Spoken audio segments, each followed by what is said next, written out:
In this guide, I'm going to show you how you can use Blue Singularity here in Sailor Piece on Roblox. Before we do get into this guide, make sure to like the video and subscribe to the channel with all notifications on. It really does help with the channel and it lets us know that you want more content like this. We'd greatly appreciate it. And if at any point throughout this guide you had any questions, ask them down in the comment section below and we could help you out further. I'm going to be doing my best to reply to every single comment down there.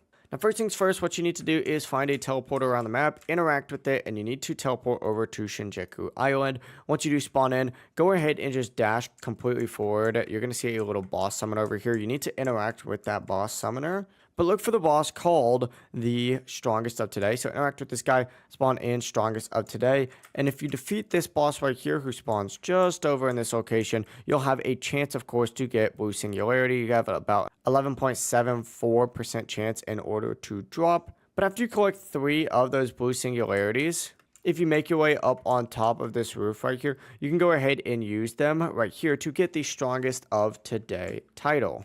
That's actually going to be the full process right here. If you guys had any questions, ask them down in the comment section below and we could help you out further. I'm going to be doing my best to reply to every single comment down there. Before you do leave this guide, make sure to like the video and subscribe to the channel with all notifications on. It really does help us out and it lets us know that you want more content. Have a great rest of your day though. Peace.